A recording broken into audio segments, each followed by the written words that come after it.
Apesar de o Senhor ter nos deixado sua palavra, Ele tem transportado pessoas além da morte e, no Espírito, para revelar mistérios que serão úteis às pessoas de sua geração, para que a vontade de Deus seja conhecida em relação para seus tempos.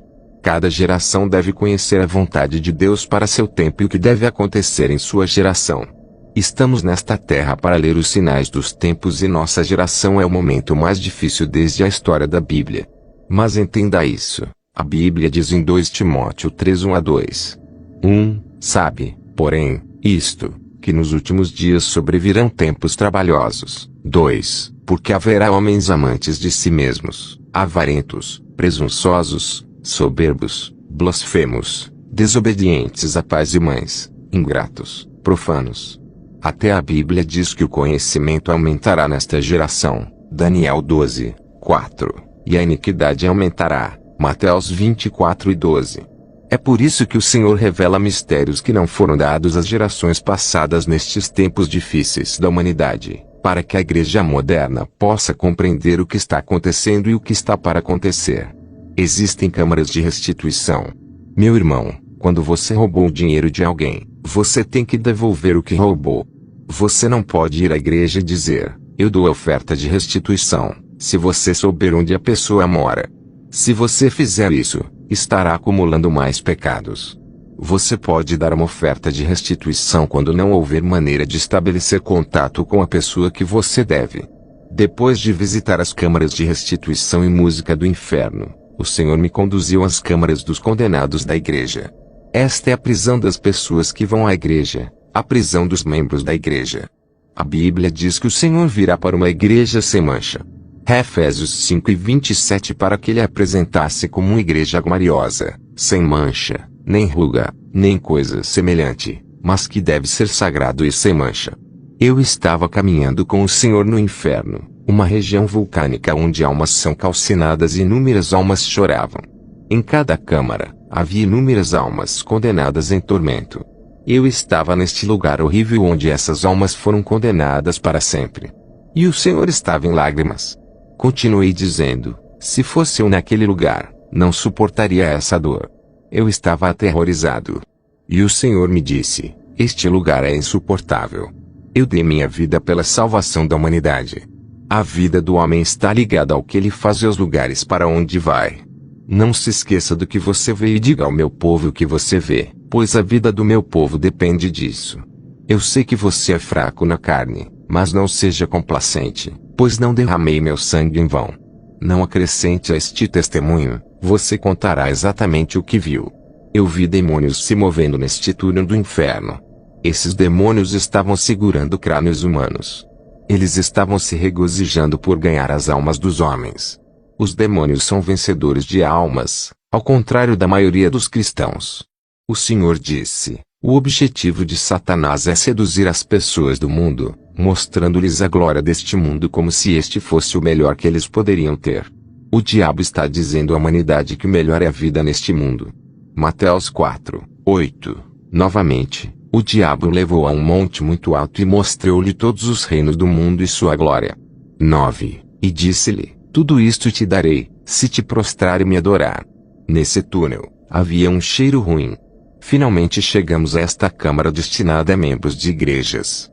Eu vi um portão enferrujado onde estava escrito, Câmaras dos Condenados das Igrejas.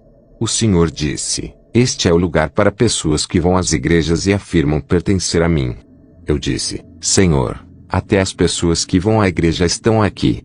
O Senhor disse, esses membros das igrejas não estavam guardando minha palavra e meus princípios.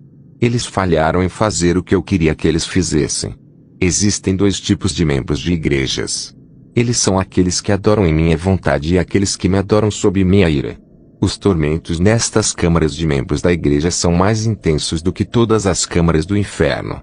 Quanto mais avançarmos, mais severa será a punição. Quando o portão dessas câmaras foi aberto, um fogo inexplicável e terrível irrompeu do portão. Eu ouvi gritos de milhões de membros de igrejas que estavam cativos aqui. Eu vi demônios voando neste lugar. Eles disseram a esses cristãos, alegrem-se. Este é o seu reino para sempre. Vocês, frequentadores de igreja que viviam em pecado, estavam cumprindo nossa ordem e a vontade de nosso mestre. Você seguiu nossos caminhos e fez coisas que pedimos que você fizesse. Alegre-se. Amado, eu vi um poço de fogo e inúmeros cristãos dentro desses poços de fogo. Esses poços são construídos graças à vida pecaminosa que as pessoas vivem na terra. Quando você está vivendo em pecado, você está construindo sua cova no inferno. Quando entramos nesta câmara, vi uma região montanhosa e a lava estava espirrando e foi vomitada por crateras. A escuridão era total e o lugar estava iluminado pela lava que fluía. Houve gritos de incontáveis ex-membros de igrejas que perderam suas almas. E vi demônios regozijando-se e dançando por enganar e enganar esses cristãos. Irmão, nesta batalha por suas almas, não se deixe enganar pelos demônios. Quando entramos nesta câmara, vi um quadro onde uma lista de pecados era exibida. Esses pecados levaram os cristãos a esse terrível lugar de tormento. Meu irmão, esses cristãos que perderam a batalha estavam em uma situação insuportável. Suas almas estavam acorrentadas na cova de fogo, que era sua prisão e sua morada eterna. Quando nos viram, imploraram ao Senhor que os libertasse. Eles disseram: Senhor, lembra-te de nós. Nós te servimos. O Senhor disse: tarde demais, tarde demais. O julgamento caiu. Diante desse horror, comecei a chorar. O Senhor disse: trabalhei para a igreja. Mas veja como meu povo está caindo aqui.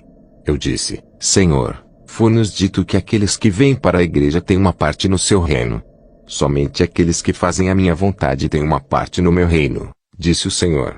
Quando li a lista de pecados no quadro, estava escrito: número 1, a prisão dos que se recusam a pagar o dízimo. Aqueles que se recusaram a pagar ofertas e esmolas. Número 2, a prisão de quem reza na igreja liderado por uma mulher. Número 3, a prisão de pessoas que falam durante a pregação, pessoas que causam contendas e divisão na igreja. Número 4, a prisão de pessoas que fazem juramento, mas não os cumprem.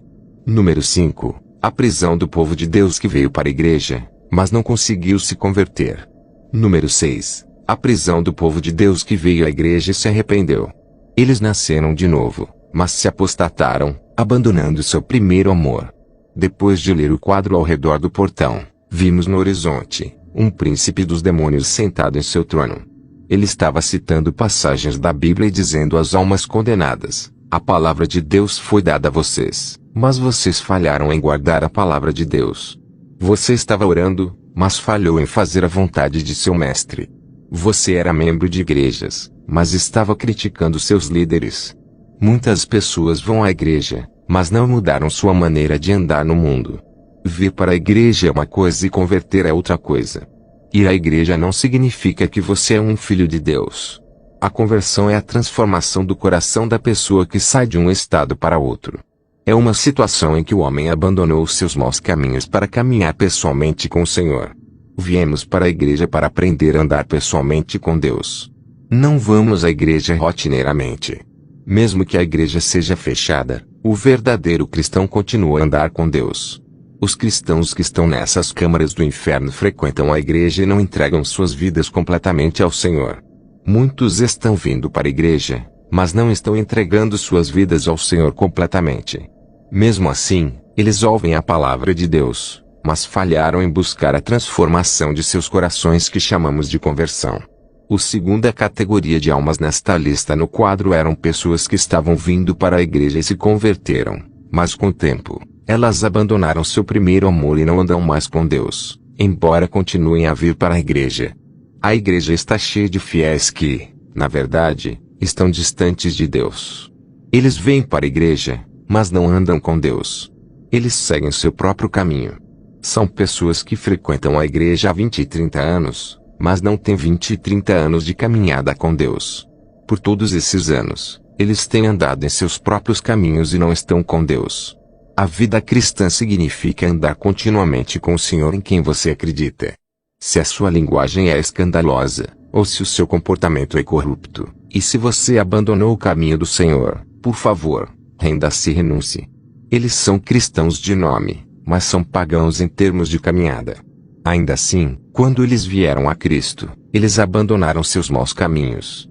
Mas hoje eles voltaram à velha maneira de caluniar, causando divisão e promovendo animosidade entre os irmãos. No entanto, eles alegaram ser cristãos.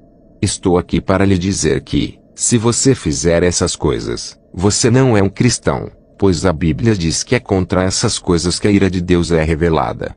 É por causa desse comportamento que o nome do Senhor é insultado em seu local de trabalho, sua vizinhança e em sua casa. Muitas vezes seu marido fica dizendo que você deve ficar em casa, mas por causa de seus caminhos, seu marido se pergunta se você é cristã. Os verdadeiros cristãos não são aqueles que oram muito. Eles são aqueles que perdoam seus inimigos e oram por aqueles que os perseguem. Se deixarmos de perdoar e guardar ressentimentos contra as pessoas em nossos corações, não veremos o Senhor. Outra categoria de cristãos que vi nesta Câmara eram aqueles que não leem a Bíblia. Assim, eles não colocam em prática. Este livro da lei não deve sair de sua boca. Medite sobre ele dia e noite, para que você tenha cuidado de fazer tudo o que está escrito nele. Pois então você prosperará e terá sucesso em tudo o que fizer. Josué 1:8. As outras categorias são aqueles que deixaram de pagar o dízimo e foram infiéis ao dar. O Senhor me conduziu a um homem que estava em tormento. Quando ele viu o Senhor, ele disse: Senhor, tem misericórdia. Eu reconheço que fiz algo errado. Decidi consertá-lo. Dê-me um segundo para pagar o dízimo que roubei. O Senhor disse: quando você estava no mundo, por que deixou de pagar o dízimo? É tarde demais. O julgamento caiu. Eu vi em sua cova, havia dinheiro que exigia justiça, e o homem estava esquelético e queimado pelo fogo que saía da cova. Eu disse: Senhor, o que ele fez? O Senhor disse: quando ele estava no mundo, eu costumava abençoá-lo, mas ela não pagava seu dízimo. Cada vez que você deixa de pagar o dízimo, está mentindo para mim e é atingido por uma maldição. E quando você for amaldiçoado, você não herdará o reino de Deus. O homem implorou ao Senhor e disse: não paguei o dízimo por causa da minha necessidade, mas me arrependo. O Senhor disse: é tarde demais. Então vimos um homem alegando inocência e disse: Senhor, eu estava pagando meu dízimo. O Senhor disse: nunca reconheço os seus dízimos. Naquele momento, viu um demônio que era uma sombra. Ele veio apunhalá-lo nas costas, dizendo-lhe: você sempre esteve em nosso acampamento. Eu disse: Senhor, salve este homem. O Senhor disse: minha obra na cruz pode salvar as pessoas na superfície, mas quando elas morrem, minha obra não pode salvá-las. Quando as pessoas morrem, meu julgamento começa. O Senhor disse: o homem estava pagando dízimos a seu pastor que era ocultista, mas no dízimo há um convênio. Quando você paga dízimo a um ocultista, você está fazendo um convênio com ele. Quando você paga seu dízimo a um pastor que é adúltero, seu dízimo não será reconhecido. O Senhor disse: até mesmo convênios ocultistas subconscientes podem levar ao inferno. Quando nos mudamos para outra cova, vimos um homem em sua cova. Havia vermes nele. O Senhor disse: este homem foi fiel no dízimo até que seu pastor cometeu um ato maligno. Ele parou de dizimar e estava certo. Mas ele deveria ter me pedido que lhe mostrasse para onde enviar seus dízimos, mas, infelizmente, ele nunca mais pagou o dízimo. Eu costumava dizer-lhe que eles ainda são pastores retos.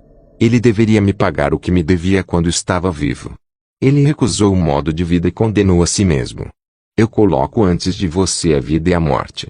A quarta categoria são aqueles que criticam o pastor e lutam contra o ministério. O quinto são os que se vestiram mal na igreja. Sublinhado.